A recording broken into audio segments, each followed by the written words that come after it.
Here is Oregon, a place to lift and celebrate the very best of Oregon. Thanks to our exclusive auto partner, Subaru, for being a proud supporter.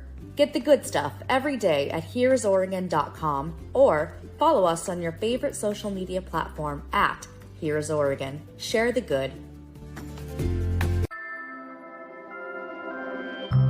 Hello, hello. Welcome back to Peak Northwest, an outdoors and travel podcast by the Oregonian and Oregon Live, dedicated to the adventure and exploration of our beautiful Pacific Northwest. I'm Jamie Hale. And I'm Vicki Connor. Together, we take you to some of the most beautiful and interesting destinations in our region, discussing where to go, what to do, and places to see. And today, we'll be talking about some of the best activities that the north side of Mount Hood has to offer. That's right, Vicki. You and I actually went up there recently, you may remember, for our most recent Peak Northwest video series shoot and had a great time. You know, it's an area of Mount Hood I had not spent a ton of time on personally. I think people usually think of the south side of Mount Hood when discussing the tallest mountain in Oregon, and that's for good reason. On the south side, you have places like Timberline Lodge and Mount Hood Meadows, Mount Hood Skibowl, pretty much all the main winter activities and, a lot of waterfalls. US 26 runs right by that area. So when we think of that, that's kind of the face we're used to seeing for Mount Hood. But going on the north side of the mountain, you get not only a totally different look at Mount Hood, but there's really just so much to do over there too. There really is. And we were really able to pack in a great variety of activities during our shoot. I loved it. And throughout the whole shoot, there was one thing that was in common through all the activities was the awesome and just breathtaking views of Mount Hood. But Jamie, where should we get started in talking about some of the stuff that we did? Well, let's, take it in chronological order. So we did just a straight up overnighter to Mount Hood. So we woke up early in the morning in Portland, drove out there and arrived at the Top Spur Trailhead to do a beautiful hike up to McNeil Point. So this is one of the classic Mount Hood hikes. Really, I think one of the best. And, it's a bit of a tough hike as well, but it was, I think, just absolutely spectacular. And it was just blew me away. Yeah, McNeil Point was, wow. I don't think I've really hiked anything that had a comparable view of Mount Hood like this. And it's great because even just 1 mile in, you come to this viewpoint where Mount Hood is seriously in your face and you can see so much of it. It is so close to you. It's kind of insane. Yeah. So the trail starts off, as most trails like this do, wandering through the woods there. Mm-hmm. And you kind of get to this, it's kind of around the intersection of the Timberline Trail and the Pacific Crest Trail. And once you pass that little intersection, we saw a lot of backpackers there still in their tents or just getting up for the morning. And as we rounded that curve to that first view you were talking about, Vicki, the sun was just coming up and cresting that side of the mountain. And it was just glorious. to be honest, it was absolutely glorious. And that was just like you said, I might have even been a little less than a mile in. It was just really right from the start. And from there, you kind of dive back into the woods. But as you're hiking through, up these ridges, you just keep coming back to these incredible views of the mountain. And they keep just like hitting you right in the face. It was just, really an embarrassment of riches when it comes to views. Absolutely incredible. Yeah, exactly. And I think, Jamie, you and I were talking about this. Neither of us had been on a sunrise hike in a little bit. And so if that is something you're into, it is well worth waking up early and that great golden light coming off right behind Mount Hood is, wow, it is something to really just take in. It's pretty spectacular. Absolutely. Definitely worth it. So this hike up to McNeil Point out and back is about 10 miles if you do it on the shorter side. It can be a little bit longer if you want to take an easier route up and back, more like 12 miles or so. But what a lot of people do is as they're hiking up towards McNeil Point, there's an option to sort of take a shortcut along the Scramble Trail. And again, this is something that if you're a less experienced hiker, or if you're a little bit unsure on your feet, would not recommend it. And just take the extra 2 miles and take your time and have a longer day. But if you want this sort of the shorter 10-mile route, you can hike up the Scramble Trail, which is much easier than hiking down it. Hike up and it'll take you right there to McNeil Point. So, Vicky, I know that you have before done this hike and hiked down the Scramble Trail, gave me the good piece of advice to not do that. So it's a little hard to find because it's not a signed trail, but if you have a downloaded map, we were hiking, I had an All Trails map downloaded. So with that, it was super easy to find. And if you can find it, it's, like I said, it's kind of a tough little shortcut. It's about a half mile or so. A lot of it is hiking up through loose rock or dust, some really kind of sharp, craggy, steep rocks you have to climb up. I thought it was kind of fun, to be honest, difficult certainly, but also extremely fun. And when you get to the top there, it is, the views there were just spectacular. I know we've been saying spectacular views this entire time, but there at McNeil Point, you have this, old stone shelter, called McNeil Shelter. And right behind the shelter, the peak of Mountain Hood is just like right there. And the fields in front of that view are just full of wildflowers of all colors, purples and pinks and whites.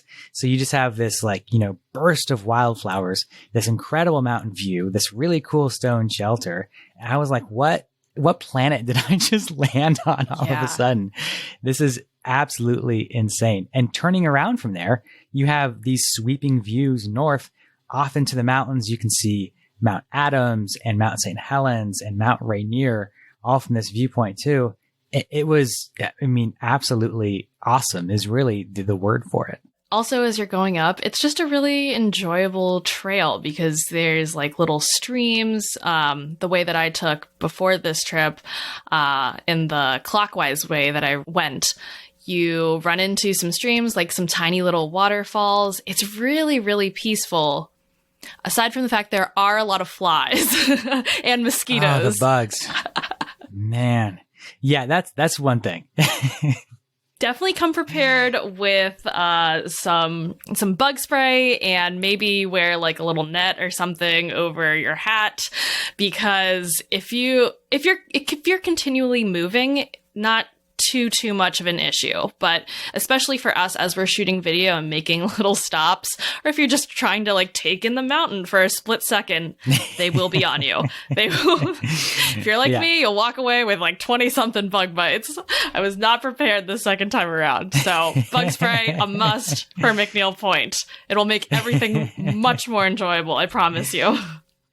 Yeah, that was, I think, really the only downside of that hike were the bugs, and a little bit of a tough hike. I think getting up that Scramble Trail, but otherwise, this is one of those hikes where if you're a hiker, if you're a backpacker and you're looking for a Mountain Hood adventure, this is one that you've got to put on your bucket list if you haven't done it already. Yeah. And I thought the trail itself was just super well maintained.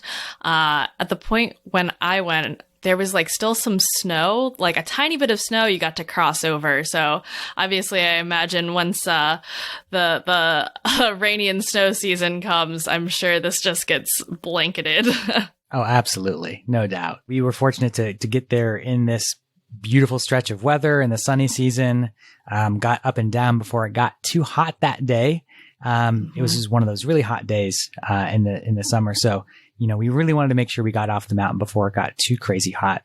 And once we came down off of McNeil Point, we went over to Lost Lake, which is a beautiful little lake with a nice campground, which is not too far from the Top Spur trailhead up to McNeil Point. Yeah, and we took, was it Lolo Pass that we took from the trailhead to McNeil Point?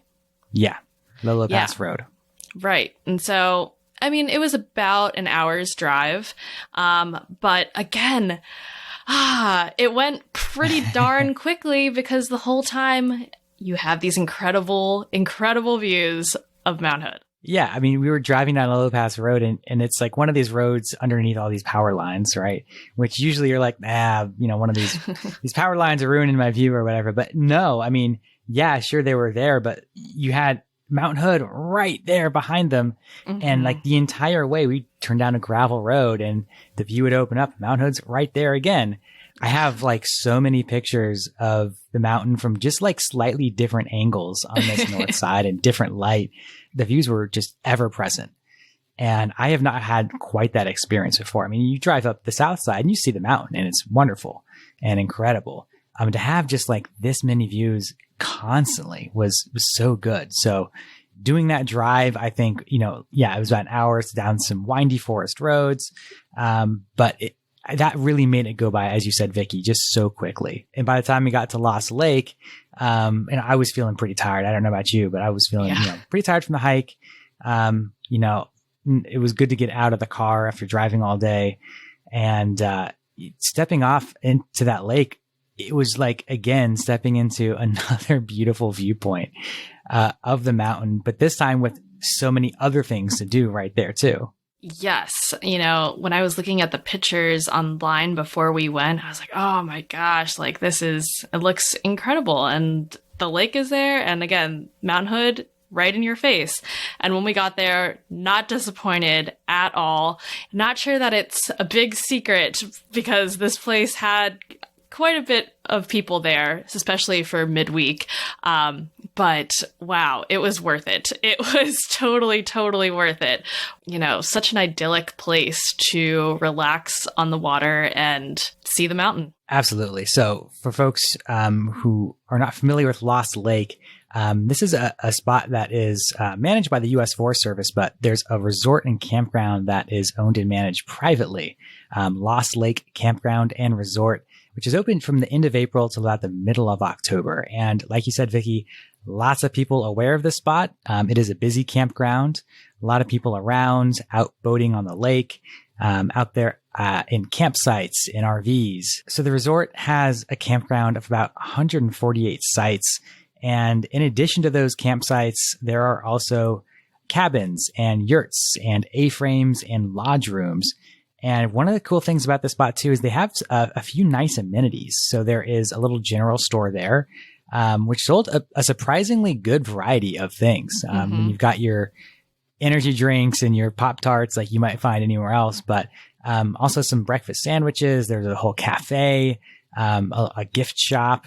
Really all kinds of stuff you could buy at the little general store. Right across the street from the general store, there was the boathouse where you could rent a boat and take it onto the lake. So if you didn't bring your own kayak or stand-up paddleboard or whatever, you can go to the boathouse and for, a pretty hefty fee, I'd say, rent a boat for a few hours or for the day. Yeah. And I love the variety of water vessels that you can rent there.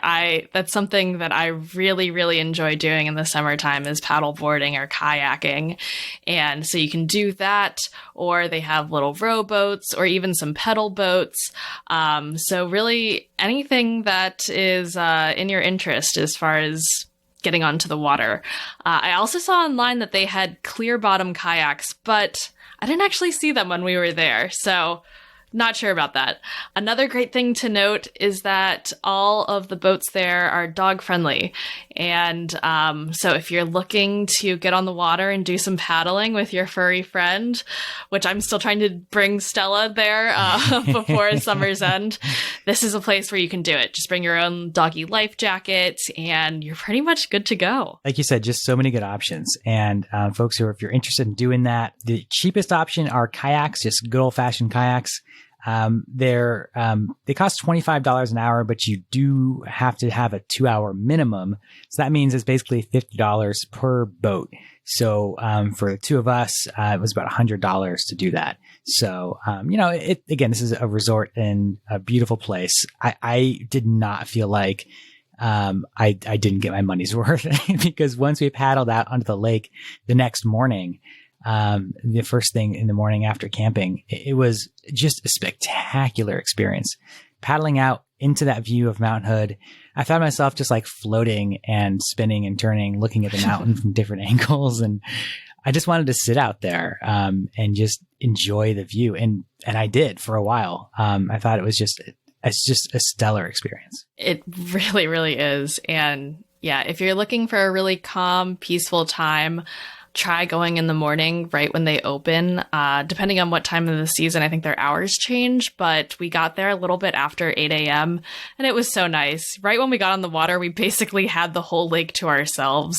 And so that was great. And no motor powered boats are permitted on the lake. So you're not going to get rocked by any huge waves or anything like that.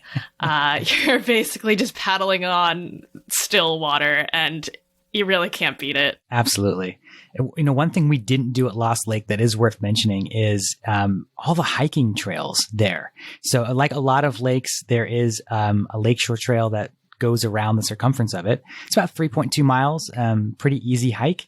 But there are also just a ton of trails that branch off from Lost Lake. So there are a few shorter ones that are just there from the campground or day use areas. But you can also hike some, more like 2.5 mile or 3 mile trails that are a little bit steeper. And you can also, if you want to, hook up to the Pacific Crest Trail from the lake. So folks who want to do some long distance hiking from Lost Lake, there are options for you to do that as well. So we are going to talk a bit more about the north side of Mount Hood and all the activities that we weren't able to get to right after a short break. All right, we're back from our break, and we're talking about some of the activities you can do on the north side of Mount Hood. And we just got back from a great trip filming for Peak Northwest video series. We did a number of activities, but Jamie, I think there's a lot that we still could have done had we had more time. So where should we get started with that? Yeah, if we had more time and if we had maybe a little bit more energy in our bodies as well, because one of the coolest things to do on the north side of Mount Hood is to hike. There are so many good hiking and backpacking destinations on Mount Hood, especially on this north side. So we talked about McNeil Point, obviously just a stunning hike, a classic hike. But if you just kind of circle around the mountain, going clockwise there are a number of other hikes there too. So Cairn Basin is another spot that is a really popular place for backpackers. It leads you to kind of a meadow and another stone shelter where you can set up your tents with a good view of the mountain as well. And one of, I think, the even more popular than McNeil Point is the Cooper Spur Trail. This is one that takes you a little bit farther up onto the mountain, a little bit more difficult, but gosh, this is one that I have not had the pleasure to do yet, but is on the top of my Mount Hood bucket list right now because it just looks spectacular. So while we were kind of on the northwest side of Mount Hood, it's kind of on the northeast side of Mount Hood. And Cooper Spur takes you kind of just off of Oregon 35 coming in from Hood River. And it just looks, again, like one of these just iconic Mount Hood hikes with these incredible views. Vicky, I don't know if you're familiar with this hike, but I am dying to do it. I actually haven't heard of that one, but it looks like it's about 7 miles round trip and like 2,700-ish feet of elevation gain. Yeah, that sounds about right. Looks like a lot of switchbacks to get up there. But again, like we're saying with McNeil Point, you get up there and just are hit in the face with the view of this mountain. And again, just a little bit of a different silhouette on it. And I think it's one of the cool things about checking out different sides of the mountain is you get these just different little views, different angles. It looks like a slightly different mountain as you're kind of coming around on it from different ways. And one of the things I think we didn't mention here about the north side of Mount Hood that I think is really interesting, when we're talking about looking at the south side, we're used to getting a lot of the sunlight on the mountain, right? So I think about this as a photographer all the time. If I want a picture of sunlight on Mount Hood, of that peak illuminated, the south side's a place to do it because the sun is going to move on the south. But when you're on the north side, what you're getting a lot of is the mountain in silhouette, or the sun kind of coming right at you. So it's kind of blown out a little bit, and it's a bit of a different experience. So I think, as a photographer, I've avoided that north side for so long just because the sun is never in a good position to get a picture of it. But going and seeing the different angles of it there, seeing it from just a whole different angle, you really get to know the mountain a lot better. And it's one that I think, we don't get a lot of looks at. When you're driving through the gorge, which is on the north side of Mount Hood, you don't really see the mountain. you're kind of, hemmed in by those cliffs of the gorge. So unless you're on the Washington side or you're farther up north, you don't really get a good look at the north side of Mount Hood pretty much ever. So that was a really special experience for me, is going up there and seeing just this different facet of the mountain that I thought, I knew pretty well. Right. I totally agree. It's, such a different view. And I honestly haven't been to this side of Mount Hood up until I did McNeil Point and then on our trip. So it was really cool to, just see it from a different angle than all the times that I've gone and done winter activities on the south side. I understand there's a lot more hiking also on the north side. Any other trails that you're looking to do in the future? Well, one that I've done before that I would love to get back and do again is Ramona Falls. So that is, again, sort of on the northwest side of Mount Hood. And we actually passed the trailhead as we were on Lolo Pass Road, heading out to McNeil Point and to Lost Lake. So if you're in that area and you're looking for yet another adventure to do, Ramona Falls is a spectacular hike. It's not, necessarily very steep. It does involve a little bit of a tricky river crossing, depending on the season you're in, depending on the rainfall. But when you get to Ramona Falls, it's just this beautiful sort of, it's not like a traditional waterfall in that it's like a big plunge of water, but it's kind of a wall that water comes off of, if that makes any sense. Yeah. I've been there where you get kind of these rainbows in the water, and it's kind of in the shaded forested area. Just a really magical spot. So Ramona Falls is one of those, again, just one of those places that if you want to explore Mount Hood, got to put it on your bucket list and check it out. It is just a really, really special place. Yeah, I've seen a lot of photos of Ramona Falls, and oh my gosh, I do need to get out there. And this is on the northwest side of Mount Hood, right? It's a little bit west from Lost Lake than where we were. Yeah, that's right. Got it. But Vicky, there's, in addition to places to hike, there are some really nice places to stay on the north side of Mount Hood too. Obviously not as many as you had on the south side, fewer kind of resorts, cabins, that sort of thing. But one spot that is really nice is the Cooper Spur Mountain Resort, which is, again, on that northeast side over by Cooper Spur. And it's a really nice place there. It's a ski area in the wintertime. But they also have a number of lodging options, including some really nice cabins. So this is a place where if you're looking for, you're not a backpacker, maybe you're not a tent camper either, Cooper Spur Mountain Resort, great spot to go and get a little bit more of a luxurious way to stay up on Mount Hood. And just right near that, just down the road, in fact, you have another really nice camping area at Tilly Jane. So this is an area where, Vicky, I want to say that you have talked about either camping there or considering camping there. Is that right?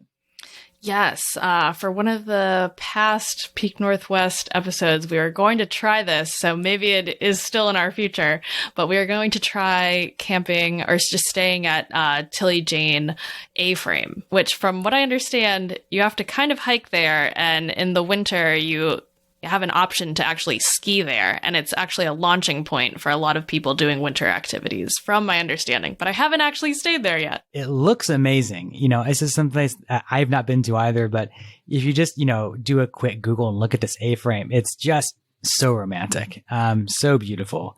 A place where you can just imagine, skiers hanging out there in the wintertime, warming up by the fire, sharing stories, having drinks, having a bite to eat. It just looks magical again. So, lots to love on this north side of Mount Hood. And, Vicky, one other spot I want to mention, for folks who are maybe coming into or leaving the north side of Mount Hood, consider stopping by Parkdale, a small town just off Oregon 35, again, back on your way to Hood River, or if you want to hook back around at 26 and go to Government Camp. Parkdale is just a small town. There's not a ton there, but there's a couple of really interesting attractions there. And I think that what most people go to is Solera Brewing, a little brewing company there, with, again, this might not be any surprise, an incredible view of Mount Hood from the brewery. It's a really nice spot to stop and, relax, rest your legs, have a drink, and soak up some last views before you head on the highway home. Yeah, and that was definitely one that we thought, oh, maybe we can end our video shoot at Solera Brewing.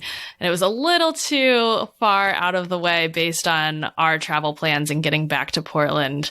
But it sounds like a great way to cap off your day of like a long hike or something like that. Go get a beer at Solera Brewing.